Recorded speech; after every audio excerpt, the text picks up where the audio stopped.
Hello, everyone. Welcome back to the Zoom bullshit competition. We're here because we love bullshit, and sometimes bullshit gets a false start. We're here because presentations are a lifestyle. I don't proclaim to make particularly good presentations, but this is mine. I've assembled a whole bunch of others, and I'll get into that in a little bit more detail in a moment, because I enjoy slide hell. I collect these things. And so we're going to get some top-notch performers from the Berlin comedy scene and elsewhere to present slides for you that they have never seen before. So they will get a slide deck.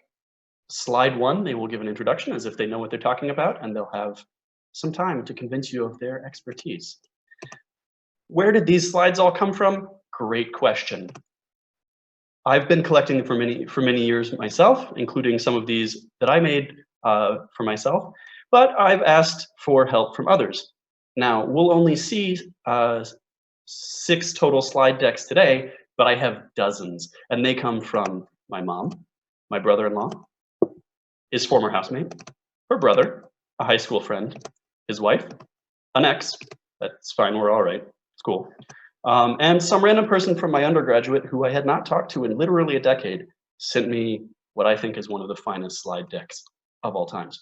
So why would they do all of that? Well, I asked for help. The first time I ran a bullshit competition was in person during school, and I asked for help from friends and got 70 comments, and that's how I ended up with dozens and dozens of slide decks.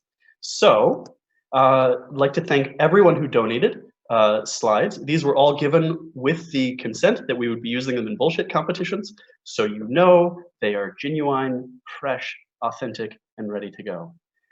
And I'd also like to introduce our performers this evening. They'll have 5 minutes each to present 7 slides, and then we'll do a winner's round where the top 2 places will co-present 10 slides in 7 minutes. So without further ado, if you guys would hop up on stage with me, that would be great.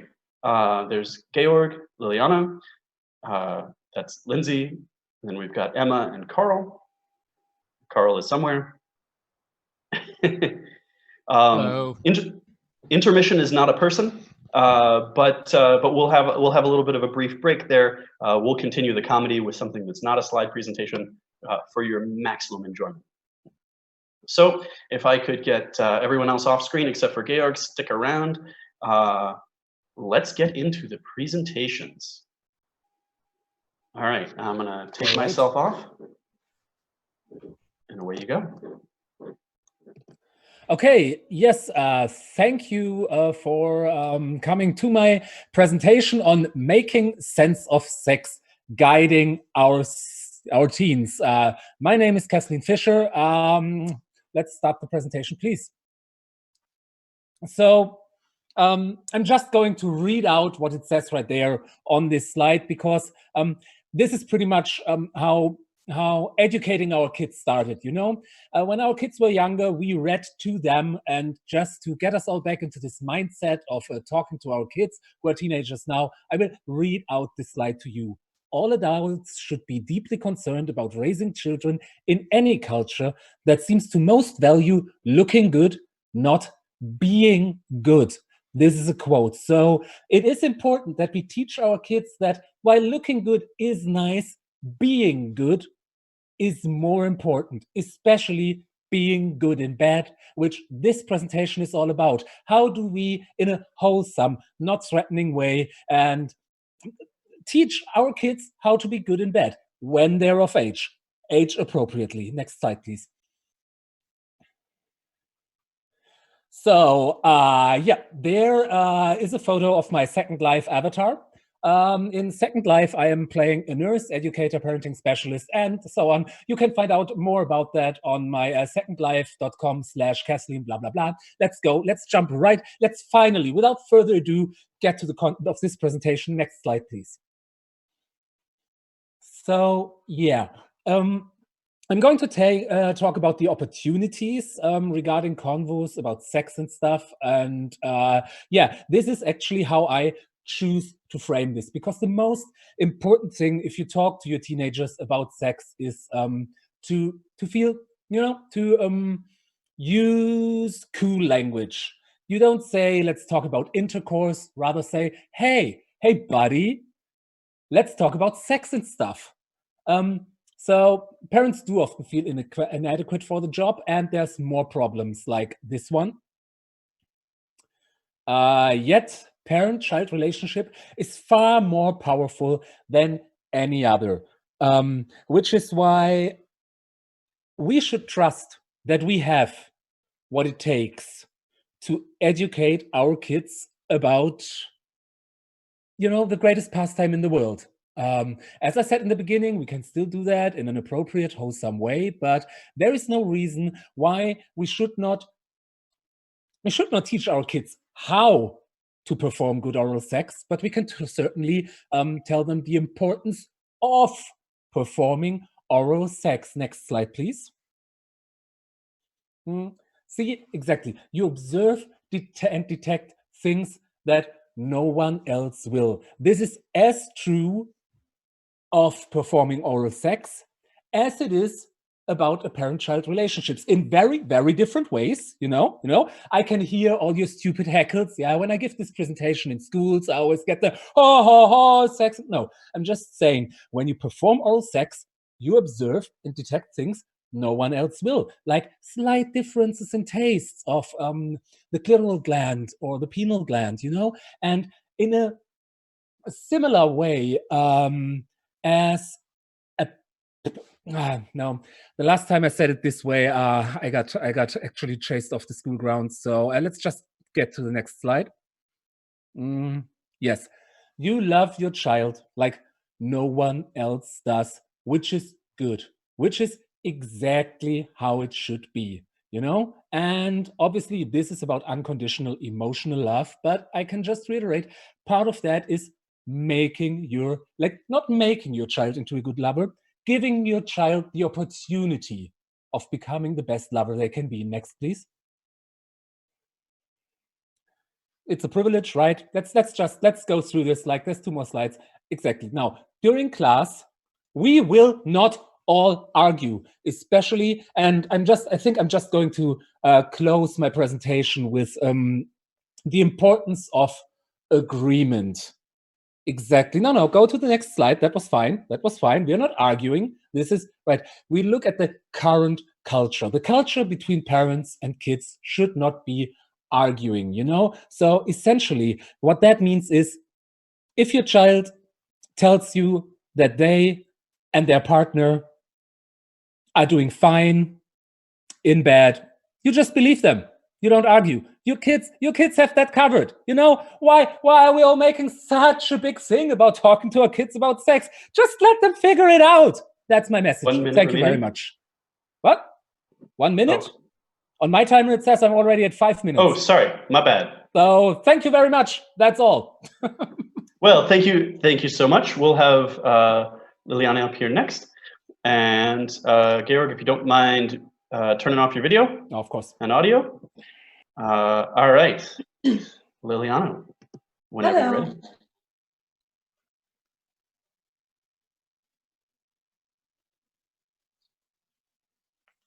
Hello, everyone. I don't see anything. And this is my presentation on DO Robotics, Make Drinking Even More Fun. Now, as you know, you've seen me around Berlin often enough, and I am an expert at going to many bars and drinking a certain amount of liquids. I have been known to be able to put more people under the table than the average person. Can I get the next slide, please? Now, average person, yes, that's right. The average person is your typical white male. I'm a Latina woman, and I'm an expert at all of the following things: taking quick shots, doing rounds, carrying my own alcohol. The snapshot uses facial detection technology to launch a shot directly, you heard it, into your mouth. Now, many women are experts at getting shots directly into their mouth, but most men don't really understand how to do this. So this small computer programming that we have created is capable of allowing you to put something directly into your mouth, capturing excitement and a video that's ready for social media. Now, this company is amazing, and I believe in it so much that I'm proud to put my face on this product. Can I get the next slide, please?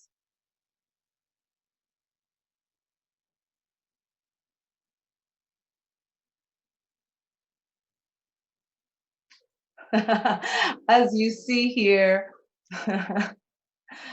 it's so much fun to be able to put shots in your mouth without thinking about it, that we've decided that this is an activity that is perfect for your current situation. What's your current situation? Well, you are social distancing, just like the rest of us. Now, have you ever thought about not having to grab your own drink?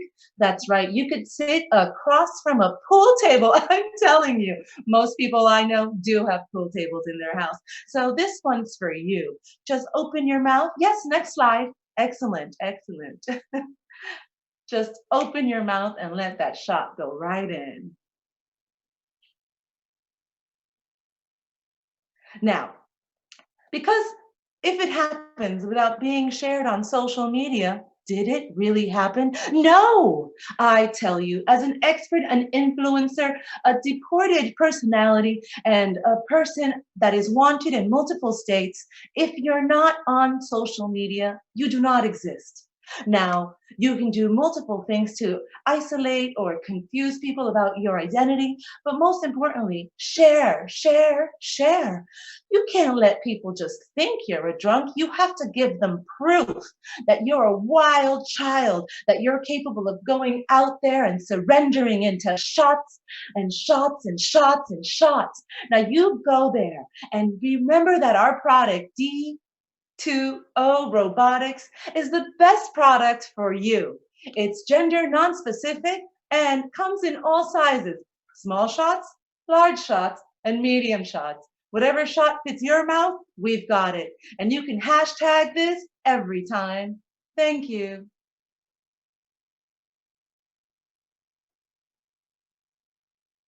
Oh, okay.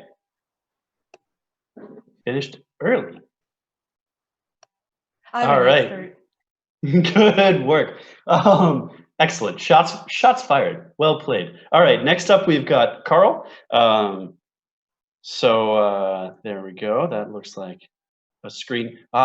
Looking quite expert there, Carl.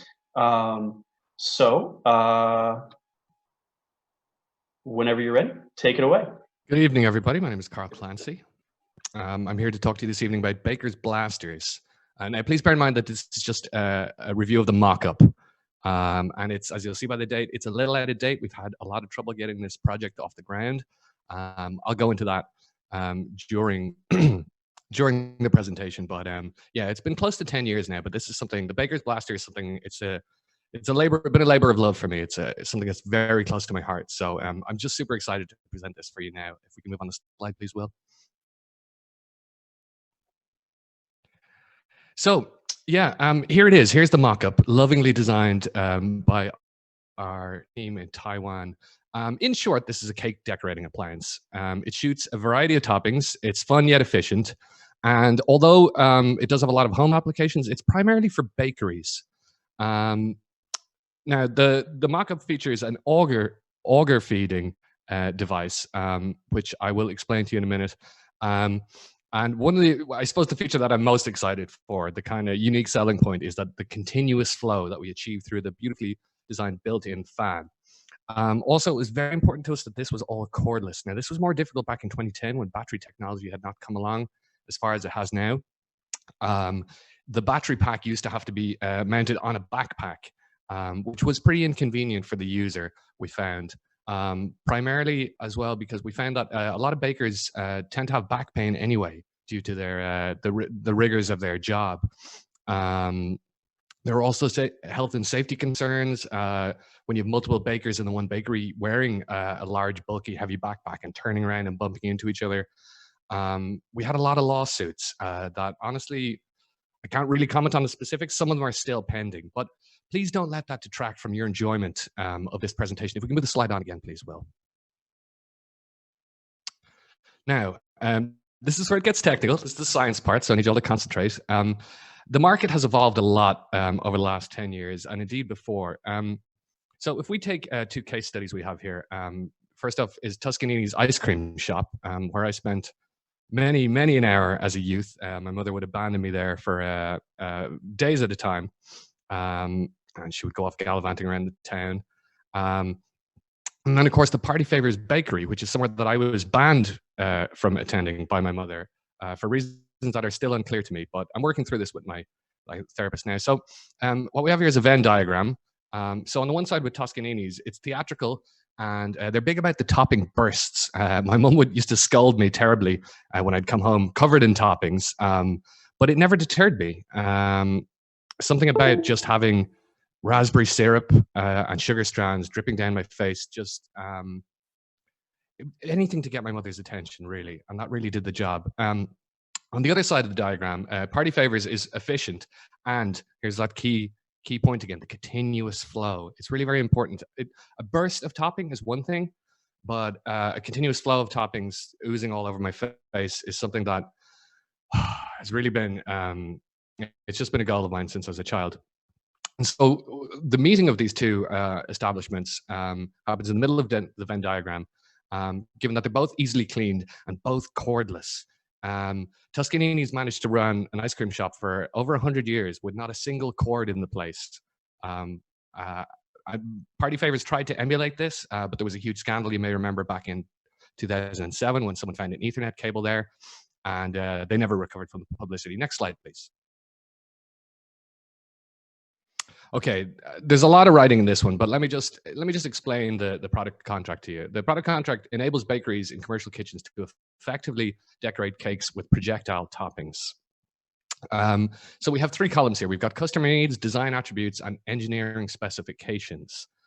But really what it comes down to is firing a considerable of toppings onto baked goods, onto cakes, onto buns, onto scones, onto flans, whatever it may be.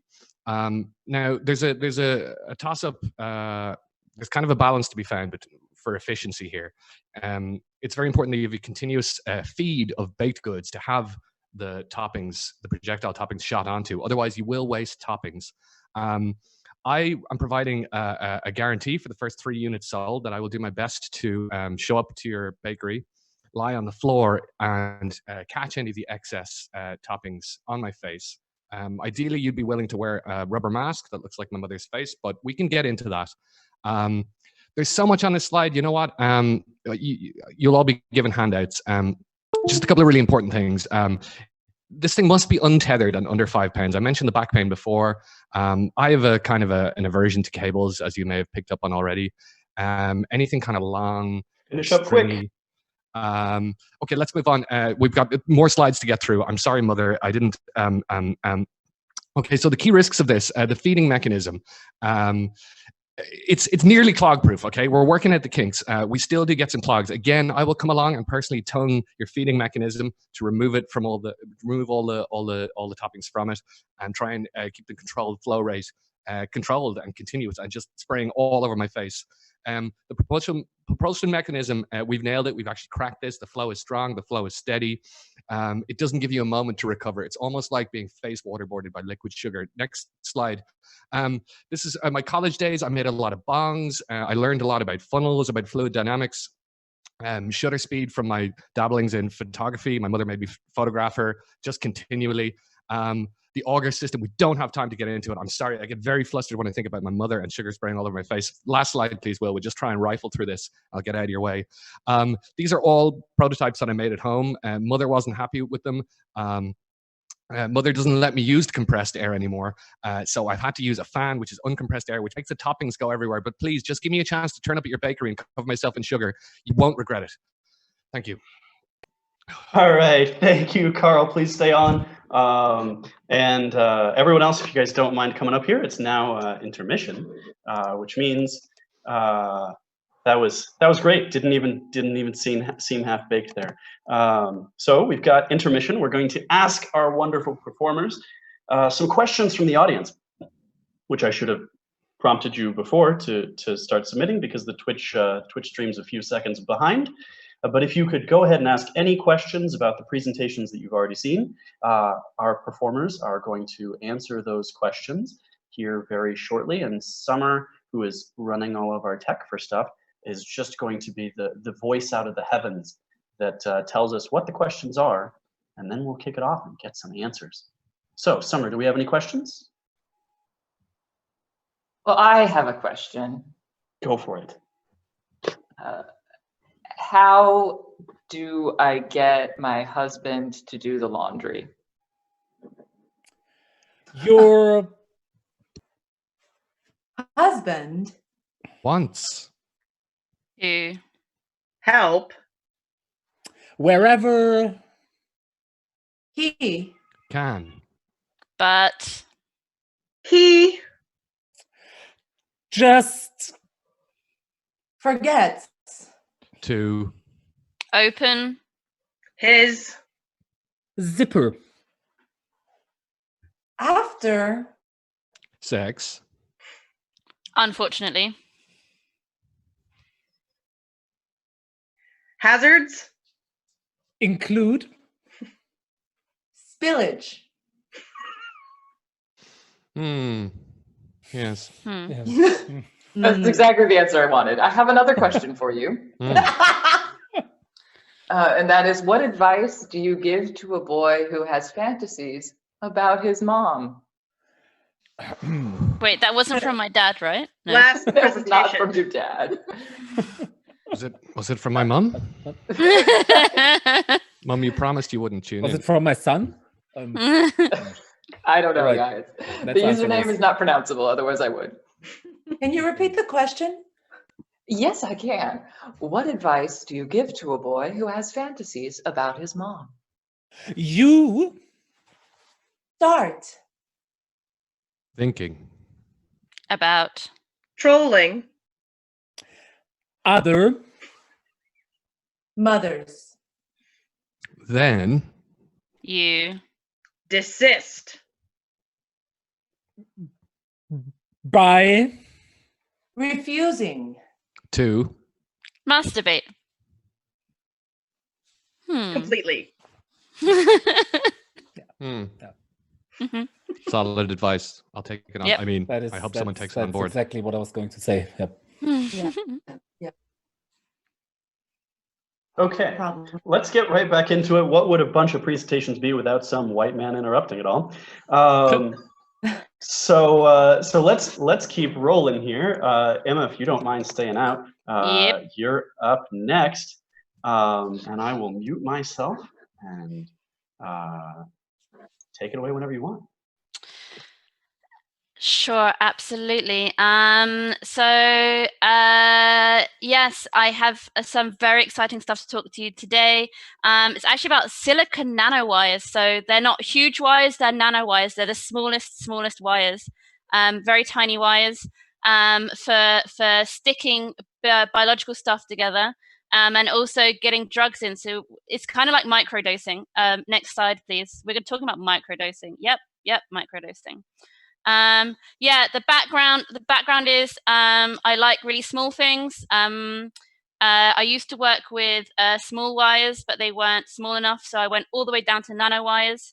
Then we're going to talk about how to make really small wires, which, to be honest, is just taking a big wire and cutting it up into smaller wires.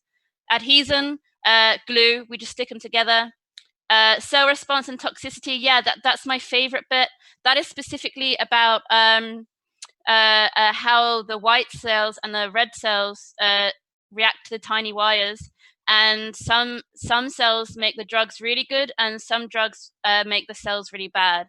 And if you have the really bad cells, then you die.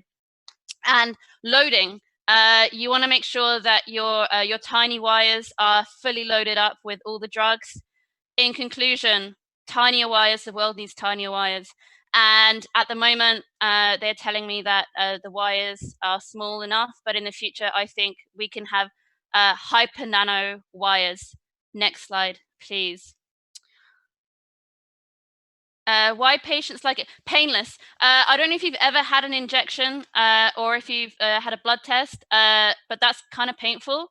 The great thing about really small wires is that it's painless, just like oral drug delivery. Although the funny thing is, I would say that oral drugs sometimes get stuck in the back of your throat. If you've ever sort of dry swallowed a pill, it kind of gets stuck, and you might heave a bit.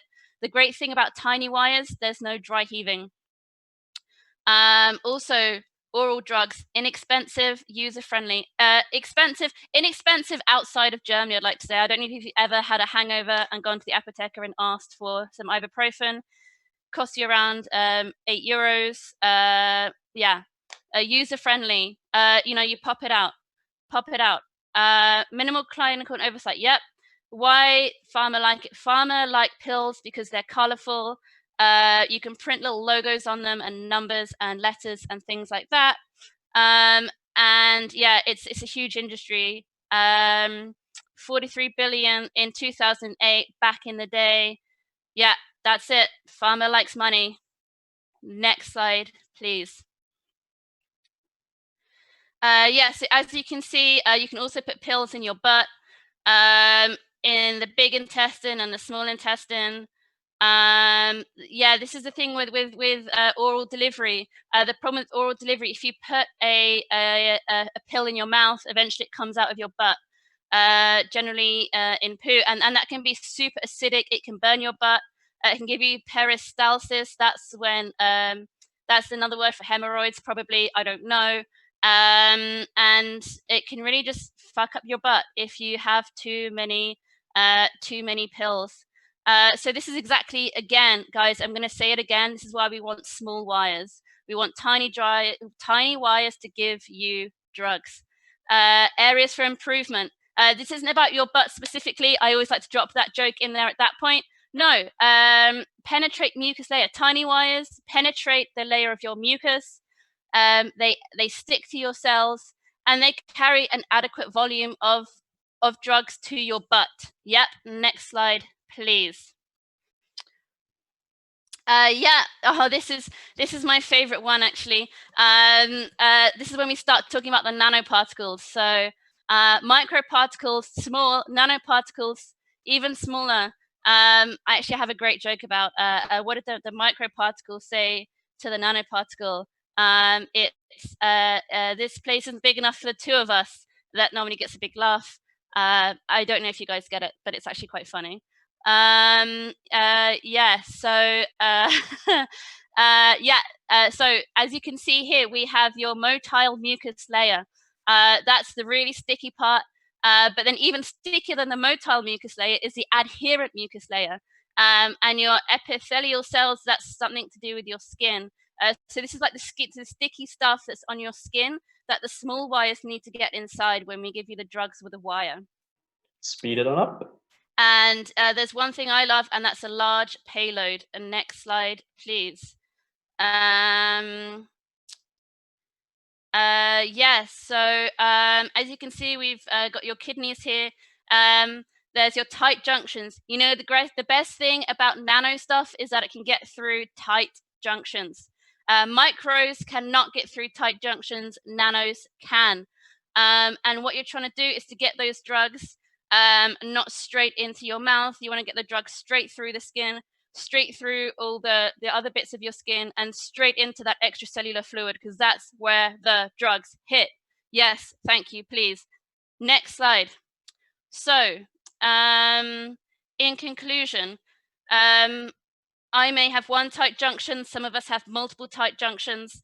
You can get the drug straight into all of those tight junctions with lots of nano things to go straight through your cell proteins and get those drugs right to where you feel it. That's how we're going to enjoy Easter. Thank you. If you would like to hear more, you can look at my website. It's http://cwx.prenhole.com/bookbind/pubbook/silverthorn2/medialab/imagebank/html/html. Thank you. All right, thank you, Emma. That was outstanding. Really made that one stick. All right, now our final individual presenter is up, and that is Lindsay. So whenever you're ready, go ahead.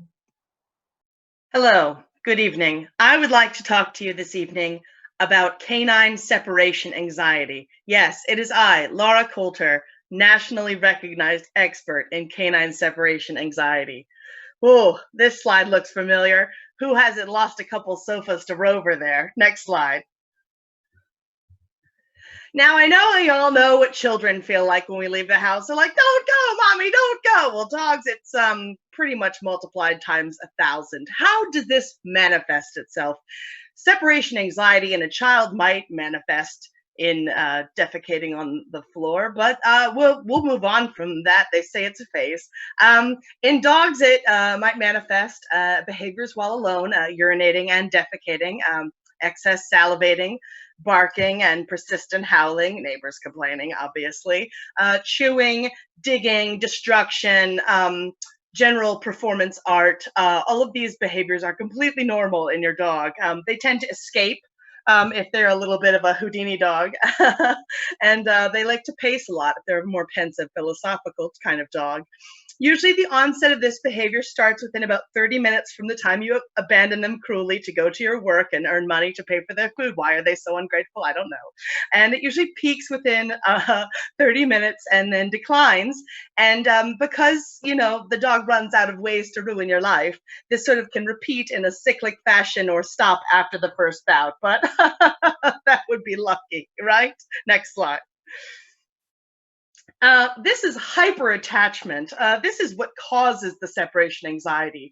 It's when the dog just is your shadow, like your literal shadow, just cannot disengage from you, follows you persistently, appears distressed when you leave for brief amounts of time, even just to take a little tinkle. Apparently that's selfish of you. They can show signs of depression or restlessness when the owner prepares to leave. You know, sometimes just taking your purse off the hook can make them take a whiz on the floor. Am I right? Yeah, you just start to change your routines in insane ways to trick your dog, like you're not going to leave, but you're going to leave and he knows it. Or maybe they greet you a little too enthusiastically when you come back in the home. I mean, I wouldn't know. I haven't left my house in weeks. Right? Right, doggy? Also, sometimes the dog doesn't eat unless you're present. So you literally have to sit there and wait till he finishes dinner till you can have yours. That's fun. Next slide. The diagnosis is pretty obvious because I listed all the symptoms. Why don't you believe me that this is the problem that's happening? I mean, the display of any of the previously mentioned problem behaviors exclusively when the dog is alone, and sometimes you have to spend a lot of money on doggy cams to capture this behavior because the vet just thinks you're crazy. Next slide. I'm sorry, I'm just been recuperating from my last interaction with my dog when I went to the grocery store. I've only been out of the house 5 times in the past 3 weeks. None of those were vet appointments, shall we say. Common treatments for separation anxiety in canine species. Medication. Empirical research would be nice if we could get the funding for that. But just let's pretend that doesn't cost $5,000 a year to maintain him anyway. Owner-dog relationship, let's pretend we didn't cause these traumatic symptoms to begin from the very start. Change owner departure routine. Deception is key, sometimes disguises, and SAS training manuals come in handy when you're trying to execute stealth exits. Increased exercise for you and the dog. Running around like a lunatic is great exercise. Basic obedience, if you're into that kind of thing. A change environment where the dog is while the owner's away. Just stick him up in the attic like it's, you know, Jane Eyre. It's fun. Next slide. Sit down. The potentiating variables are like innumerable. The operant paradigm is a real bitch. It's a bitch load. The abstraction, instruction, it's a whole cycle of the separation, dysfunction, the behavior, and the consequence, and the constant stimuli and running out of Xanax when you're quarantined. Next and final slide. Medication. I could use some. I think I need access to medication, anti-anxiety. I could use a Xanax, maybe a doggy Xanax or 2. Fluoxetine, Prozac seems to work for some people. And greyhounds over 45 pounds are very averse to oral ingestion of medication and might involve biting and growling. Diazepam, oh God, I would love to get my hands on some doggy diazepam. That would be absolutely splendiferous. Behavioral therapy works for some dogs, but not every dog. Not inbred greyhound that is a little hellion. I am not a degreed expert, but I know the field of canine separation anxiety disorders, okay? I am the foremost expert, and just because I don't have letters after my name doesn't mean you don't have to listen to me. The improvement percentages are variable, but sometimes when you can't get your hands on Prozac or diazepam or behavioral therapists with training in human and canine behaviors, a big old glass of scotch will do the trick for at least one of you. Thank you very much. Thank you. Get down! Oh my God. Lindsay, thank you so much. That was outstanding. Okay, let me put myself back on here. Okay, so now we have a bit of a break. Summer is posting in the Twitch a link so that you can go vote on your favorite presentation, just to review what those presentations are. You had Georg talking about making sense of sex. Liliana presented about D20 robotics. Carl presented the Baker's Blaster. Emma presented on silicon nanowires for bioadhesion and drug delivery. And Lindsay presented on canine separation anxiety. So while you are busy voting, we don't want the fun to subside at all. Instead, we're gonna get all of our performers right back out here and answer some of those questions that you had for us the first time. Everybody, Where is everybody? come on out. Yeah, come on out. I'm gonna disappear myself. Oh God, Sorry, I was tiny feeling wires. so lonely. Tiny wires. I was distracted. All right, So Summer, do we have questions? a really lovely question related to Emma's talk, and that is, what if your junction is open and difficult to close? Yeah, that's a common question that I get. The good thing about tiny wires is that if your junction gets stuck open, you can just stitch it back up again. Or if it's a really large junction, you can stitch it in half and create two small junctions.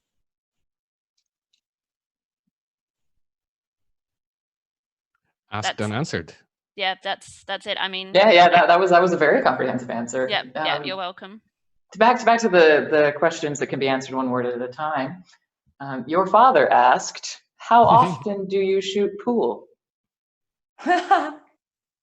So I believe that's beginning with Georg, yes? That's the order, I think. Every moment That. I Spend. sorry, can you repeat the last word? Spend. Oh, spend shooting balls Into.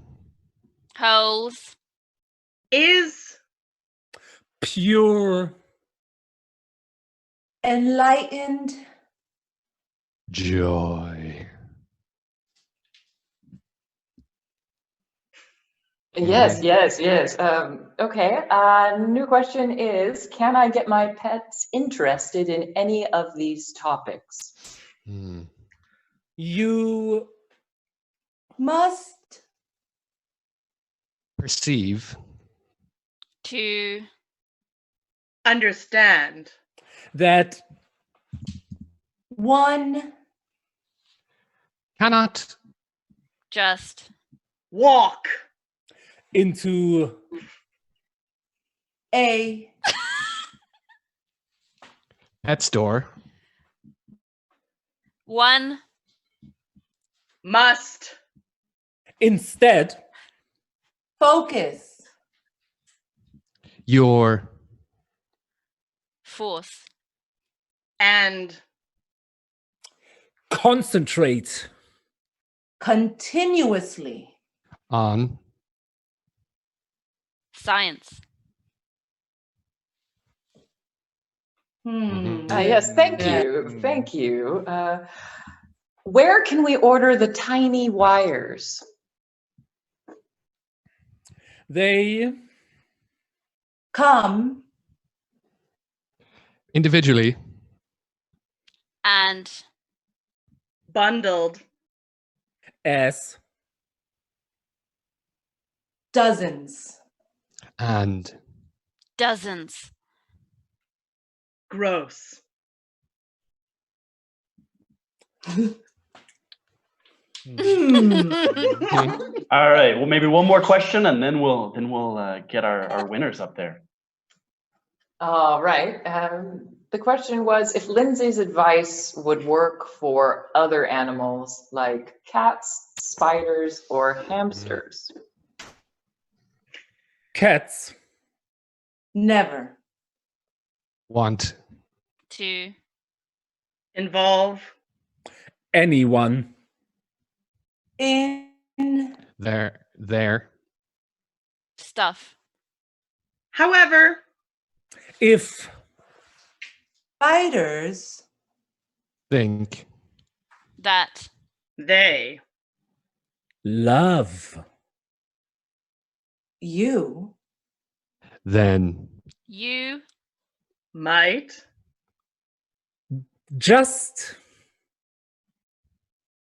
Think. That. They. Are. Friendly. With. Everyone. Apart. From. Your mom.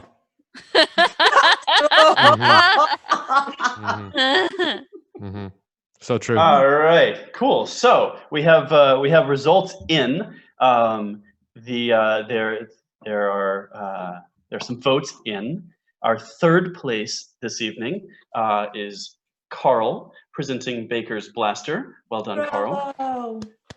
Second place and co-presenting the winner's slide deck is Lindsay for presenting Canine Separation Anxiety. And first place is Emma, having presented silicon nanowires for bioadhesion and drug delivery. So if Lindsay and Emma will stay out, we will start that slide deck.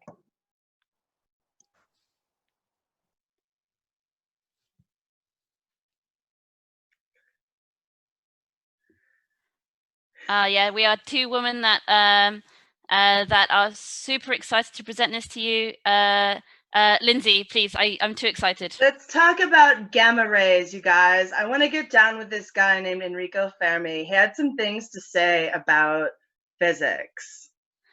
Absolutely. And I'm like down. Yeah. Okay, Volcano okay. Workshop 2014. Woo! Volcanoes. We are in love with volcanoes. We love explosions. Am I right? Yeah, especially the ones that happen like just after the Big Bang. You can still see the glow from space if you have the technology and the budget. Am I right? Next slide, please. Oh God, spectral lines from WIMPs. I hate WIMPs. This is just another world. And the best thing is that this involves dark matter particles.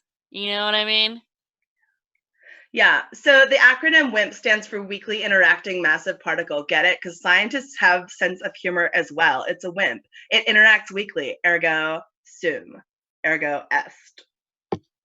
Yeah, and there's also DM candidates for when the person that's applying for your job is a dungeon master and wants to direct message you. Am I right? Am I right? And he slides in to those DMs. Next slide, please. Wow. I love the big telescope. Yeah, not any old big telescope, but a Fermi large area telescope. Because no one wants a Fermi small area telescope. This thing has a lot of power. I mean, it's been up there for like 11 years and it's still making things happen. I wish my relationships lasted for 11 years. Am I right?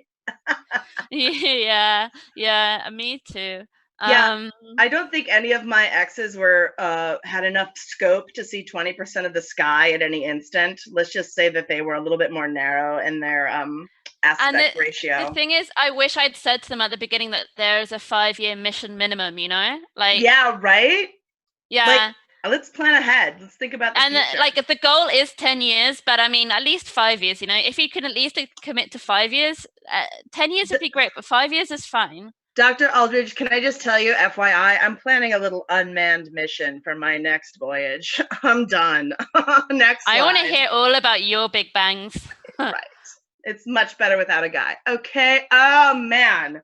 Okay, so public data release on the y-axis usually is made every 24 hours, and it's kind of necessary.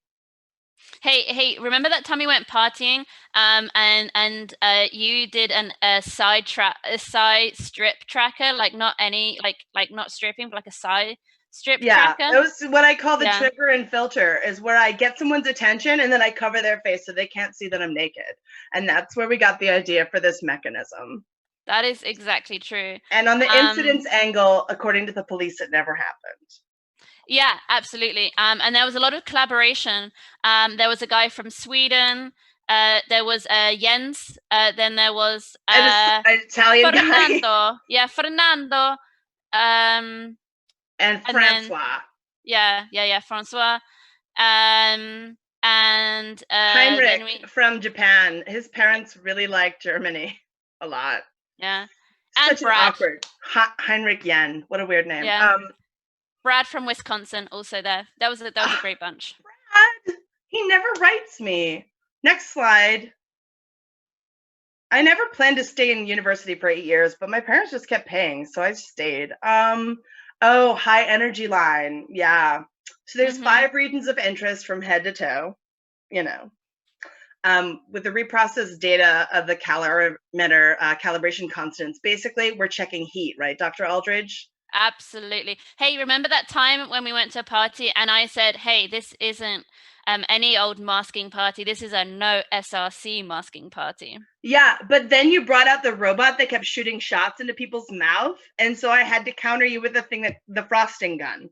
Oh, yeah. Oh, yeah. You got that frosting all over my face. That was so funny. I mean, it was my goal.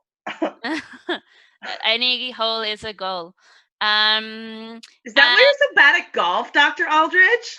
That is, I am horrendously bad at golf. I just go for any hole I see. Number 1, number 2, number 3. He plays backwards. It's a real joke. At all the conferences, don't play golf with Dr. Aldridge. You'll be there for hours. Hey, be careful. Can you please use some P7 rep clean event selection when you talk about our history? Yeah, I decided to write half of these slides in the new terminology we're inventing in LEET because I kind of got mentally stuck in 2004 and I just want to stay there forever. It was a good year. It was a good senior year. Hey, mask bright, you know, mask bright. Yes. Next slide. Woo! Oh my God. Whoa, yeah. Fitting method. Oh man, spectrums. Hey, how about you tell everyone the story about how you came up with the formula? Because like it makes me laugh every single time. Okay, I drank half a bottle of tequila, but it was Dutch tequila, and it made me hallucinate. And I woke up covered in like drool on the side of my face, stuck to the sheet, and I had written the formula in lipstick on the bed pillow next to me, and I was like, "Holy shit, this is going on the Insta." And like that's how I developed this formula, including the background model. The great thing was that you'd thrown up everywhere. So when I walked in, there was such an effective energy dispersion just all over the wall. And I was like, hey, Linz, that's what you got to call it, effective energy dispersion. That's how we come up with all our good names. You kind of like mentally vomit them or literally vomit them out. Yeah, exactly. And the area correction is when you have to clean it up before the maid comes, because you can't leave it that dirty, you know. You can leave it a little bit dirty, but not like that dirty. No, because like she knows your students, but she doesn't want to know your godless heathens that have no sense of self-control. And sometimes you have to jump out of the window because you're so ashamed about the mess that you've made. And that made us think about the fact that the maximum likelihood fit at E is in sliding energy window technology. The extra energy you have when you slide and jump, that's what you need. Yeah, and in sliding your energy window, You want to make sure the background model and or the bushes below the window can cushion your fall, because otherwise you might be delivering your third doctoral thesis in a spinal halo. What? I know, right? Yeah. Dr. Next Aldridge, slide. I'm ready to take this thing home. Do you have like your other data set? Can we pull that up? Next slide. Yeah, oh yeah, this is my baby, absolutely. This came I went through some periods of doubt. So I thought about some uncertainties that can affect the conversion. From this is actually based on when I was in my first college, and I was choosing what sorority to go to. Right? And there was N Sigma Hey, and there was Delta Gamma Gamma, and I just didn't know which one to do. So it was converting from one sorority to the other. Huge mind fuck. Yeah, Huge and an mindfuck. extra 6 weeks of rushing, but you got through it. You got through it. I did. Your data models were so hot. They were way hotter than the models that you had dealt with at the previous sorority. Thank you so much. I really appreciate you saying that. The modeling energy was radiant. And if that doesn't affect significance to induce false signals, I don't know what will. Right. And the thing is that there's quantity and there's energy, and like sometimes you have so much, but you don't give it the right energy, and then you end up with plus or minus 0.07 to 0.12. Yeah. But when you really go for it, then you have all the way up to 0.14. And I need my data sets in quantitative energy to take at least up to the 100th place, like at least. Like, why am I even here? Exactly. And that's the systematic effects in each return of investment when you are converting from one sorority to the other. It's obvious. Yeah, that's why I even got into gamma rays to begin with, honestly. Absolutely. Why even look in the sky if you're not going to quantify it? Absolutely. Can we have the next slide, please? Yeah. I mean, it's more of the same. I mean, I just dumbed it down in case you didn't get it already. Yeah, I'm sorry. I forgot I'd put this bit. So this is another thing about masking. So when I went from one sorority to the other, I actually wore a mask at the beginning because I wasn't sure if they would recognize me as being from Egg Sigma. And I expressed some uncertainty in a kind of a fractional way. And then I wrote this formula, which basically says, if you want to be fucking cool, so F for fucking cool equals having eggs, and so your old sorority over your BFF, which in this case is Eulens, then it's like kind of equal to being like some local bitch and just being on top of N Sigma. Am I right? Yeah, absolutely. Whatever. Like, I came to this town to go to school. You were born here and stayed here. Whatever. On my third doctoral thesis, I figured it out. Next slide, please. Let's talk about grants. Yeah, so this is how we explain it to the normals. They can understand the difference between up and down way better than Greek letters and percentages. Absolutely. So as you can see, at the beginning, it goes up quite a lot. And at the end, what happens, Linz? It comes down because Newton, like, let's not even talk about basic physics. We're all up in theoretical physics here. And when I talk about globally significant lines and finding them, if anyone knows any discount flights to Stockholm, hint, hint, I'd be in on that. You know what I'm saying? I think I might be getting some prize money. Oh, yeah. And not just on the S local level, like on the local level, it's only a 3.1, but on the global level, it's a whole 1.4.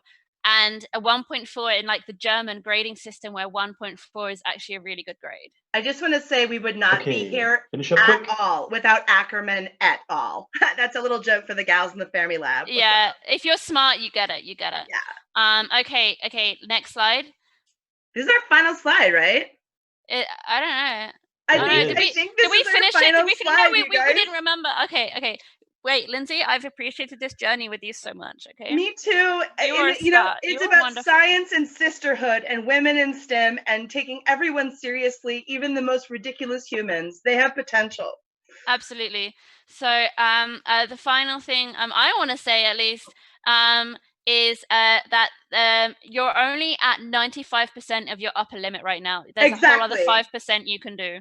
And that 5% is unquantifiable in terms of volume and intensity. And don't let any man tell you otherwise. Boom! Boom! Stockholm 2020. Thank you. Yeah. That was stellar, you guys. Good work out there. So if I could just have everybody else unmute, come back in. I know it's getting to be about that time where you all want to go home and get comfortable and everything. But a couple of final things to wrap up. First of all, we have a link in the chat so you can donate. Comedy Cafe Berlin is where we all like to perform on the regular. And so they are experiencing tough times through the pandemic. So if you don't mind, throw a couple of bucks, euros, lira, rubles your way, their way. Yes, you can throw them your way too, but then throw them their way. And yes, and I also want to thank Summer so much for doing all the tech on this. She's been kind of invisible there, but if she wants to unmute and say hi to everybody, that would be super great. Summer. Here is the voice of God. Thank you, You've guys. heard just the voice of Summer. God doing wonderful things. And thank you also to Georg for putting this live on his Twitch stream as well. Surely that got us a couple extra viewers. So very, very much appreciated. Any other announcements that I'm missing? You are missing a shirt. Are you aware of that? Yeah. What happened to your shirt? I was wearing a suit before. Oh man. No. It's Zoom. It's Zoom. What are you gonna do? I haven't Should given away we all anything have been yet. topless for the end? Am I like? Just Did I green mess screen it up? out. Are we? All right. Thank you guys so much for tuning in. It's 9 p.m., which means we've had a 1-hour show. Thank you so much for your continued support, your voting, and if you have slide decks to give, send them my way. You know I'm an addict. Thank you so much. Have a good night, guys. Good night. Bye. Thanks for tuning in.